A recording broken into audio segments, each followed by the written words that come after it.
J'aimerais en terminant vous parler de ce qui est arrivé un jour à Johnstown, en Pennsylvanie, en 1889. Il y avait un homme qui s'appelait Cyrus Wessinger qui vivait à Johnstown.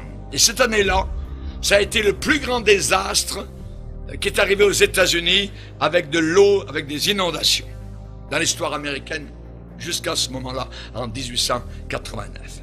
Il y avait en haut de Johnstown, à quelques kilomètres, dans la montagne, un barrage, un immense barrage, en amont de la ville, en haut de la vallée dans laquelle se trouvait la ville de Johnstown. Et ce barrage a cédé, ce barrage a craqué sous la pression.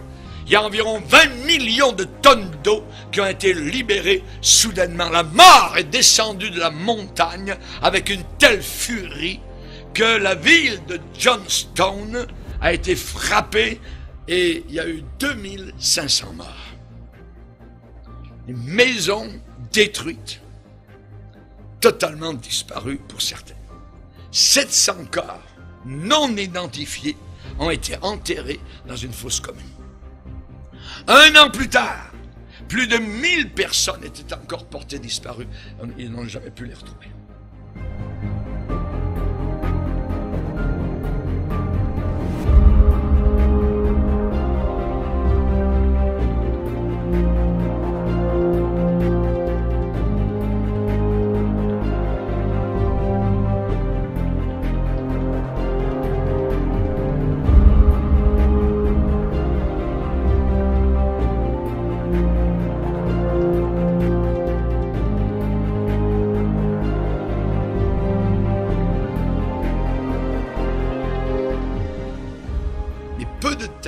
Cette tragédie terrible, il y avait eu un avertissement étrange dans la tête de l'homme dont je vous parle, Cyrus Wessinger.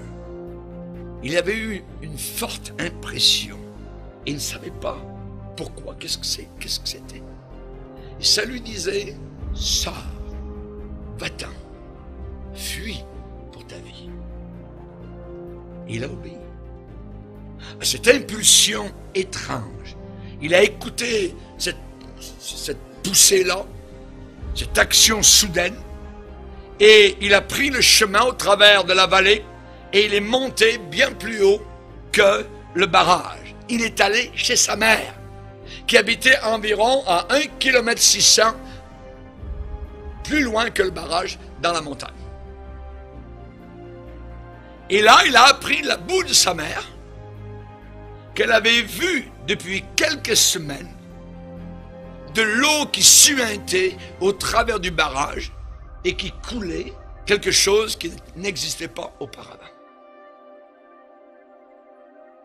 Le barrage commençait à se fissurer, à craquer. Et cette vieille dame avait, dans son désespoir, crié à Dieu. N'oubliez pas qu'à cette époque-là, le téléphone, ça n'existe pas. Elle avait crié à Dieu pour la sécurité de ses 3 fils qui étaient en bas dans la ville de Johnstown.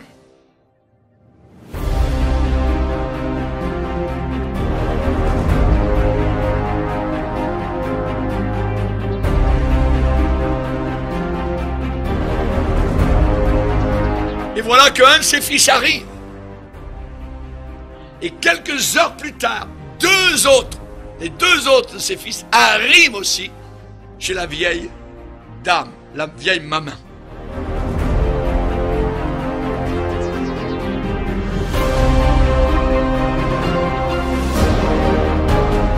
Et particulièrement donc, ses fils qui vivaient sont arrivés.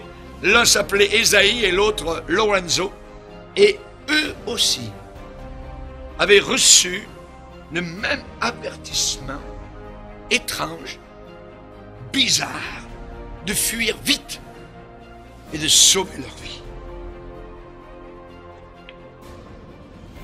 J'aimerais vous dire que c'est le temps pour nous de sauver nos vies et de fuir. Maintenant, il me semble que le tic-tac, je dirais quasiment d'un jugement qui se prépare terrible sur le monde dans lequel nous sommes. Et c'est le temps maintenant de fuir ce monde, se tourner radicalement vers le Seigneur, de retrouver notre premier amour envers le Seigneur Jésus-Christ. On sait que Noé a été averti par Dieu d'un déluge d'eau qui allait détruire toute la planète Terre.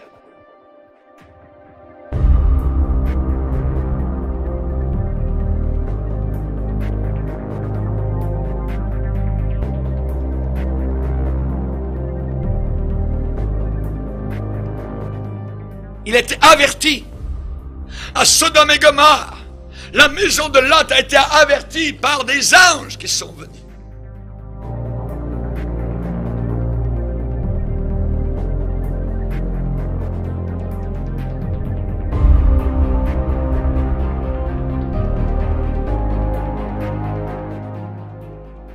Et Pierre va dire, vous qui êtes avertis, mettez-vous sur vos gardes. Ça veut dire, gardez-vous.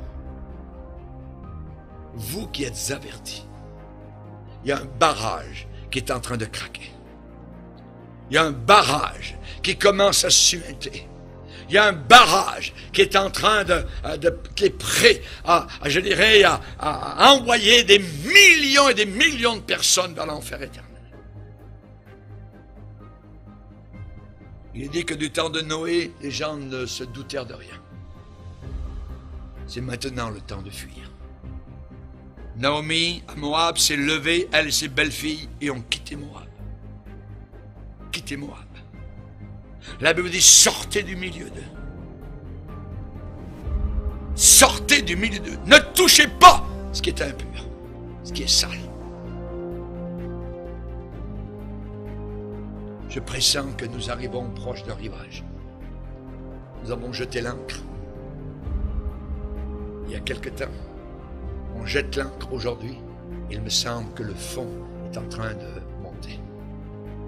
Nous arrivons proche de quelque rivage céleste. Baissons nos têtes. Prions Dieu. Seigneur, aide-nous à fuir.